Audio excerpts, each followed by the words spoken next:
Minecraft. It's simple, aesthetically pleasing, and has a learning curve that is less of a curve and more of a gently sanded sidewalk pimple. That's lame. Let's fix it. Introducing Gregtech New Horizons, the hardest Minecraft mod pack in existence. Citation needed.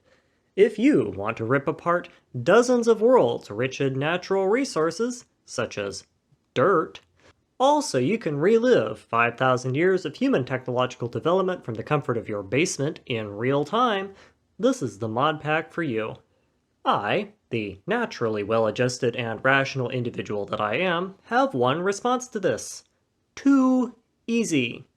I want to see, if it is possible, to beat Minecraft's hardest mod pack. With nothing. The rules to this challenge are simple. Rule 1. Treat all dimensions like a void world. If it exists there naturally at the start of the game, I can't use it. Rule 2. No cheating. Duh. Exploiting intentional design decisions is not cheating. If it does something stupid, but is still working as intended, that is fair game. I am not responsible for the poorly thought out game mechanics of other programmers. For world setup and bug fixes, I will just try and keep it honest because I fully expect things to break at some point. Rule 3. Using backups is fine to fix glitches or broken worlds or all of those things that will go wrong with this challenge. I will not, however, be using them to save scum RNG or to hide from the consequences of my stupidity. Basically, keep it honest and to the spirit of the challenge. Let's begin! And that's it. It's kind of lacking in everything. Let's take stock. I have a quest book, which I have to throw away, which is actually fine because I can access the quests with a keybind anyway. You do not need this. I'm standing on a glass block that I have to throw away. I just don't want myself to fall into the void instantly when I spawn in. While I could, in principle, complete a few quests just by clicking a box, most of them don't give me any rewards, and none of them would give me anything that could help with this predicament that I find myself in. And this would normally mean this is the shortest challenge ever, if it wasn't for the first piece of technology in this run. Corpse dirt. Gregtech New Horizons, in lieu of enabling keep inventory, has a gravestone mechanic. When you die, instead of exploding into a pile of juicy goodness, all of your items will spawn inside a gravestone. This mechanic does a lot of things that we care about. The first is that if this grave appears over something that would destroy items, like, a giant gaping hole in the world, it spawns dirt underneath the gravestone so they don't fall and die. We now have a very slow and very inconvenient way of creating dirt platforms, because the entire world is something that will destroy items. The second thing this gravestone does is when it's broken, it gives me my head. Normally this would be useless, but heads are a block that we can build with, and they're kind of in short supply. They are also non-solid blocks, which means that we can use them to keep mobs from appearing where I don't want them to, like everywhere. Unbelievably morbid, but also quite effective. The third thing they do is act as storage, because if you fall in the void, all your stuff is saved there. If we ever run out of inventory space, we can just jump in the void with whatever we want. And it will be safe and easily accessible later if I can remember where I put it. Which is doubtful. The fourth thing they do, which is kind of both a good thing and a bad thing, is that they can spawn skeletons on top of them, regardless of light level. It might be useful later, but for now it's mostly just annoying. I complete the mob farm right as night begins to fall, and almost immediately problems start occurring. We are in the void, and the mob farm is currently the only valid spawn location in the entire Minecraft universe. It is, as they say, a very hot commodity at the moment, and everything that spawns on it wants to kill me. This mob farm, by which I mean this random stick of dirt with a bunch of heads on it, is not going to work. What a surprise. In the rare instance that monsters do spawn on it, they will just climb over the wall of heads and then murder me. This means no drops and more stuff that I have to clean up later. we need a new design, and for that, we're going to need dirt. And for dirt, I'm going to need to get a bit more clever. By using a head attached to the side of a dirt block, I'm able to lower my character down a bit. This means when I break a dirt block, the item will have just that little bit of extra time where I can pick it up. And if I can successfully pick it up, that means I am going to be able to drop into the void, place the dirt block underneath the existing platform, and then expand outward, allowing me to create a system where I can more reliably collect corpse dirt. This is technology number 2 of the run: movable dirt. We are really scraping the barrel on this run, aren't we? While that's going on in the background, let's take a second to talk about what my goal here is. There are a ton of new mobs in this mod pack, and there are a couple different kinds of mini-boss mobs that can occur basically anywhere, which means that there is a ridiculous amount of variety and a huge pool of stuff that we can collect for mobs if we're willing to farm them long enough.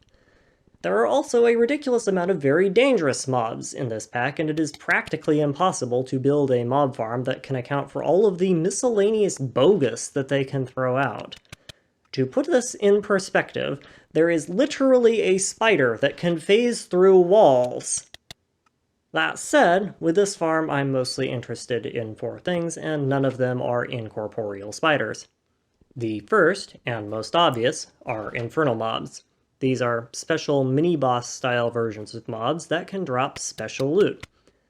Most of it is useless, but they can drop tools, weapons, armor, certain blocks like pistons and dispensers, and golden apples. We will need at least 2 golden apples to meaningfully progress anywhere, but naturally they are very rare and only drop from certain higher tier kinds of infernal mobs which strongly object to being slowly punched to death. The drops are fairly rare, so we will definitely need a proper farm, otherwise this channel is literally just going to be a Minecraft-coded gacha simulator. The second thing we're looking for is any mob that has a Thumbcraft modifier applied to it. They are generally weaker than infernal mobs and drop Thumbcraft loot bags when killed, which kind of will be useful later on. At the moment though, the loot bags don't really have much for us to be interested in, and they're also pretty rare and harder to spot in a mob farm, so these are not a huge priority, they're just something to keep an eye out for. The third kind of thing we're looking for is custom creepers, specifically 3 kinds of custom creepers. Dirt creepers explode into a ball of dirt, which is very useful for us because otherwise I have to kill myself and mine my own corpse dirt to get a building block. Gravel creepers, the second variety, do the same thing as dirt creepers, except with gravel, and it flies everywhere. They're necessary to progress, but they're also kind of difficult to collect gravel from, and we don't really want a whole lot of gravel at the moment, so they're not a huge priority. Water creepers can drop buckets and explode into a nightmare-infused fuel of silverfish-infested cobblestone and water. We will need a couple to progress, but we're mostly looking for them so that I don't blow them up, because if I do, there is basically no way to clean up the mess at this point. The fourth thing I'm looking for is a skeleton with torch arrows, which is what you have been watching me carefully box up. With a little bit of careful wiggling to make the skeleton fire in exactly the right location, these guys are a fairly fast source of infinite torches.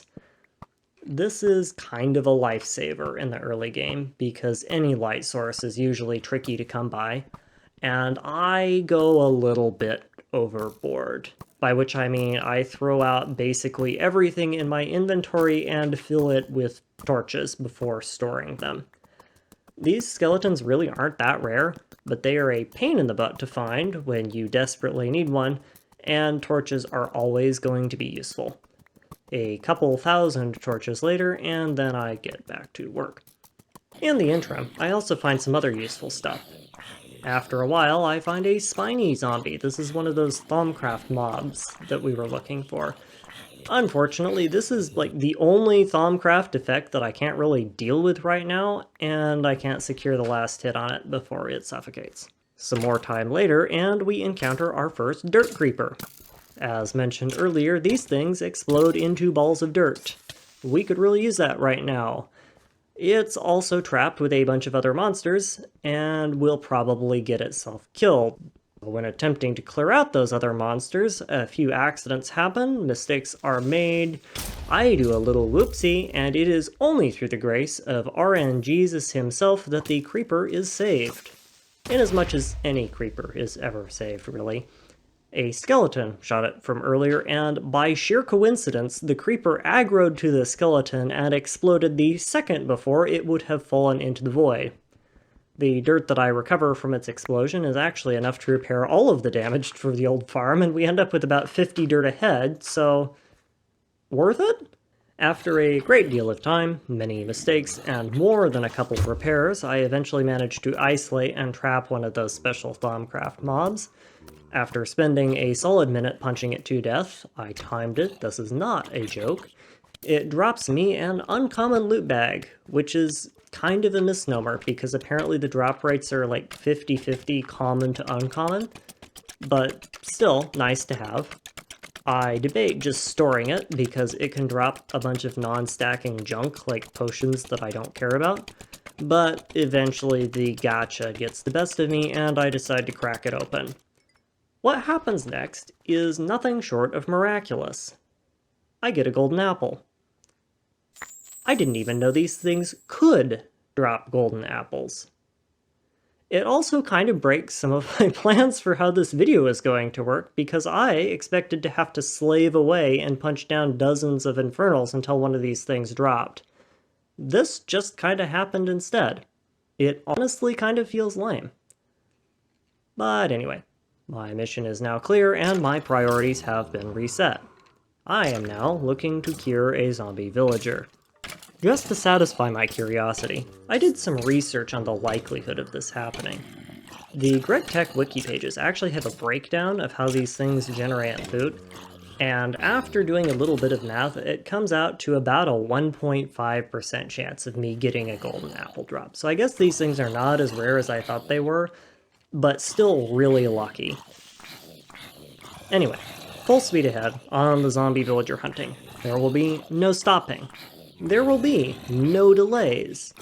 Except, you know, for this zombie with a shovel that I want to try and get. And this flaming zombie that can drop coal. And some skeletons. And hold up. That nose. That weird Squidward-shaped nose. This guy is a fiery zombie villager. I had no idea that these existed.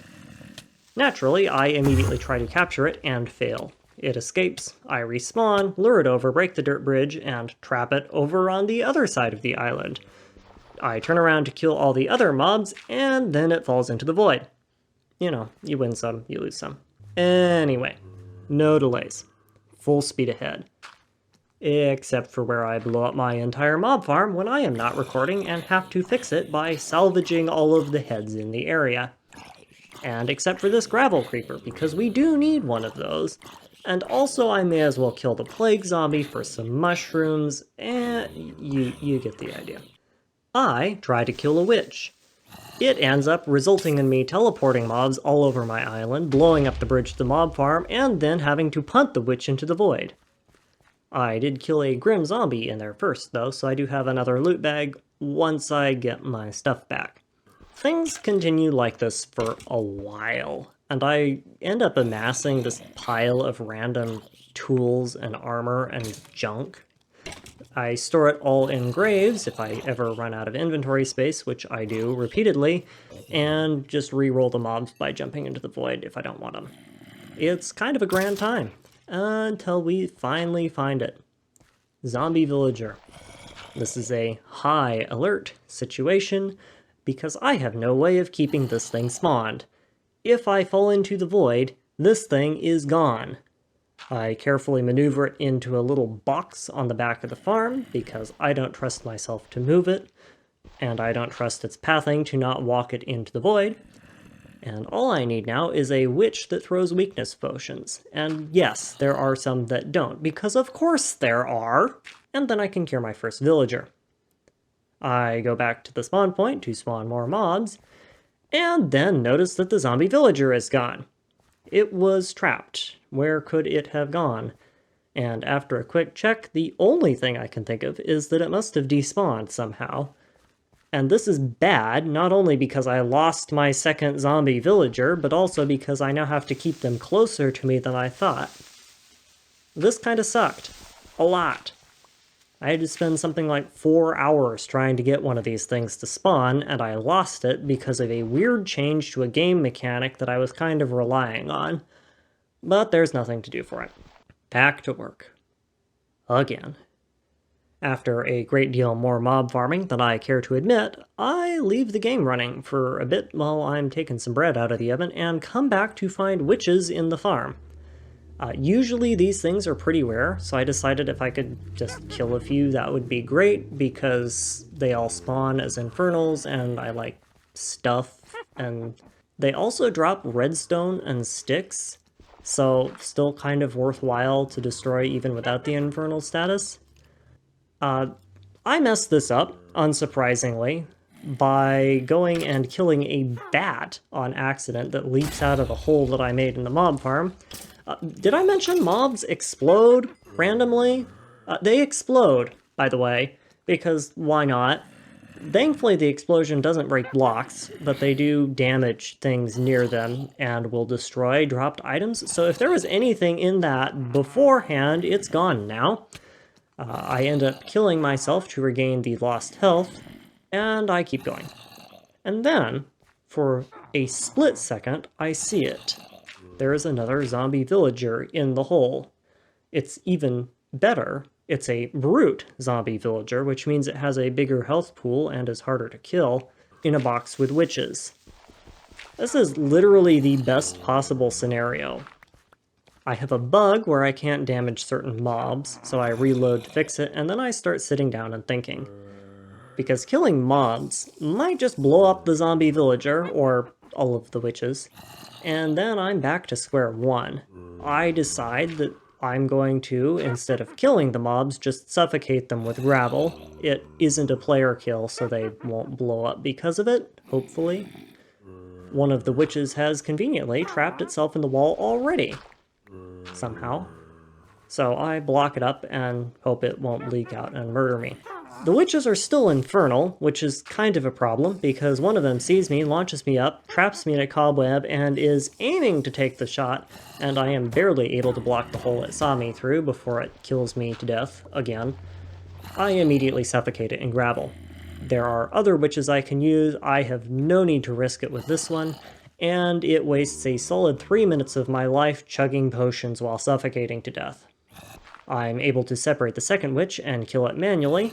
It's infernal, but it doesn't have anything super dangerous, so I just kind of beat it to death. With some careful positioning, I'm able to gravel the remaining zombie and other witch. I decide to keep the witch with the wither and exhausting traits. Neither of them are super great, but they also only trigger if I hit the witch, and I don't plan on doing that. I clear out the remains of the farm, torch the place up, and wait for nightfall because I am not going to risk losing this guy to sunlight. Zombies are immune to poison and heal off of potions of harming, so they don't really have to worry about witches killing them. I stand there and eat potions to the face until I get lucky. I stuff the apple in the zombie and make sure I die close enough to it to keep it spawned in. After I come back and get my stuff, I apply some domestic abuse, banish the witch to the Shadow Realm, and wait 5 minutes staring at a twitchy zombie, hoping for the right kind of villager. It isn't grass growing or paint drying, but I do my best to bring the most riveting of footage. While it stews in a caffeine-induced gold-plated sugar coma, let's talk about villagers. There are 2 villagers who can give us saplings, and right now we only really care about saplings. Forestry villagers can offer any forestry sapling for 8 emeralds each, and this is expensive, but still worth the price. The problem is that a lot of forestry saplings won't grow unless they're in a 2x2 or 3x3 arrangement, so we could be looking at dropping 32 or even 72 emeralds to get a single tree's worth of saplings.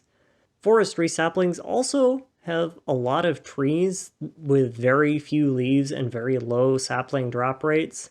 So even if we did get a sapling trade, we would most likely not be able to create infinite saplings from it. The Holy Grail would be a farming villager with a trade for one of the Pam's Harvestcraft saplings, which are basically just vanilla saplings with bonus fruit. Unfortunately, those trades tend to get drowned out by all of the other things that they can buy and sell in this pack, so they aren't super common, and we have no way of rerolling or adding traits to them if they don't spawn with it naturally. So this is kind of a long shot. Thankfully, though, we don't have to worry about any of that, because our first villager is an apothecary trader, and instead of wanting to sell us something useful, is attempting to offer us some very expensive clay. I am so glad I destroyed my mob farm for you. All of this grinding and caging has given me some time to think things over, though, and I think I'm just going to revisit my mob farm plan.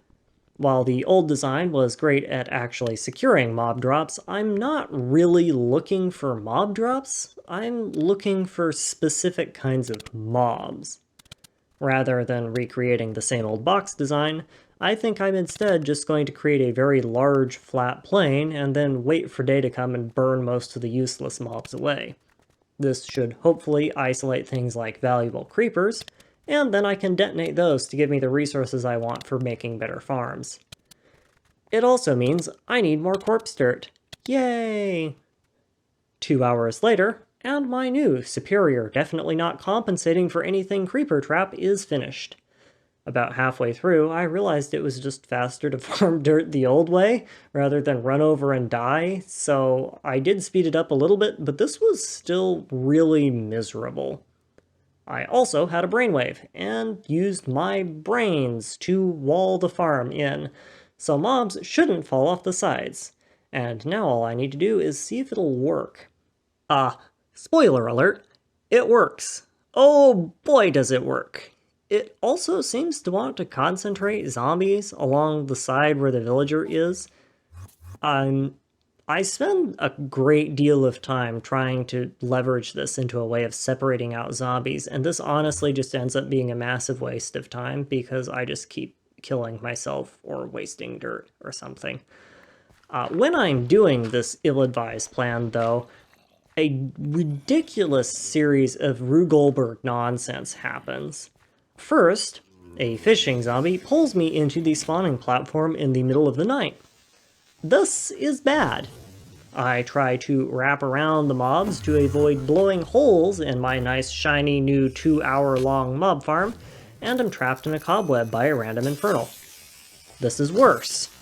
A lightning creeper then blows up, charging all of the local creepers. I am now toast, along with the entire farm that I am standing on. The mobs kill me, obviously, and then, lacking a juicy player to turn on, decide to kill each other. I realize that this is happening and quickly jump into the void to despawn them, hoping to save my farm from creepers, and at the last second a creeper blows up, leaving an enormous ball of something in the middle of the spawning platform. Recall what I was telling you about earlier, about how water creepers are nasty business. They spawn enormous balls of silverfish-infested stone and water, and it makes a huge mess. This early in the game, it will be nearly impossible to clean up, so if one of them detonates in the wrong area, my best bet is to torch the area up and abandon it. Imagine my surprise, then, when daylight dawns and I discovered that this is not, in fact, a ball of watery death that has destroyed the last 2 hours of my life, but instead, an enormous ball of dirt left over from a charged dirt creeper that blew up right before it was deleted by the game engine de-rendering it. This is better than I could have possibly imagined. So, I do what any normal dirt-starved person would do and get to munching. And munching. And munching. By the time I am done, it is the middle of the night of the day after the day that I started. I have almost 12 stacks of dirt to work with, and am now filthy rich. Emphasis on filthy. I first expand what I've been calling the home platform near my spawn, so no more trip hazards for me, and then spend the rest of my time upgrading the mob farm and building a creeper detonation spot, better walls, and start working on improving the zombie skillful attraction device. But night falls before I can finish. I choose to wait the night out rather than risk working in the dark and resume again after the mobs have burned away.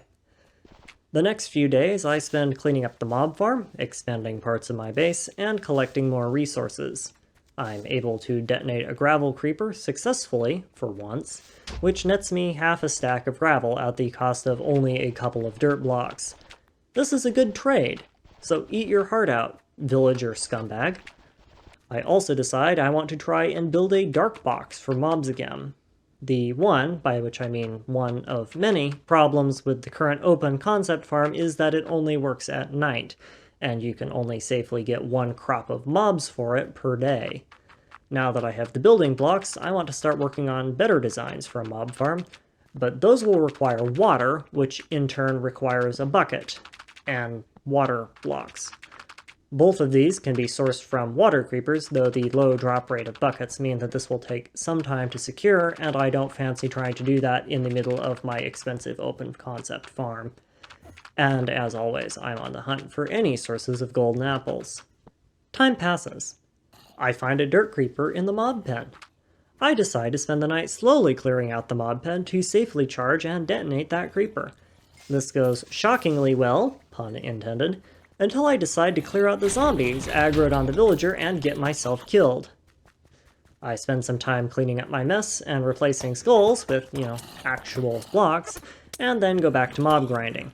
My hard work eventually pays off, and after a few accidents in the mob farm that I am calling the Tube, I end up netting myself a bucket. The next water creeper I see will be turned into construction materials. I manage later to get 2 dirt creepers to spawn in the mob pen. I also managed to blow both of them up incorrectly, and still come out ahead on dirt, because these things make an unreasonably large mess when they explode. A few days later, something else remarkable happens. I remember that I have a bow, and therefore do not need to manually kill everything in the mob pen by hitting it repeatedly with a sharp metal stick. Miracles do exist. The days begin to blend by. I find that asceticism suits me. My task is simple and rewarding. My payments of loot are depressing, and my current financial status is non-existent. I farm by day, and cower like a little baby by night, only venturing out when the worst is over. I also give up on the zombie collector, because this thing is more trouble than it's worth, and the mobs keep escaping somehow and murdering me in my sleep. I eventually luck into another water creeper. Amazingly, I am able to bait it, and everything goes off without a hitch, and I now have access to water, which is the last remaining resource required to make a more traditional skyblock mob farm. Except for all the blocks to build it. I am gonna need around 17 stacks of dirt-ish before I can make one, and I have 4. I also figure out why mobs keep escaping.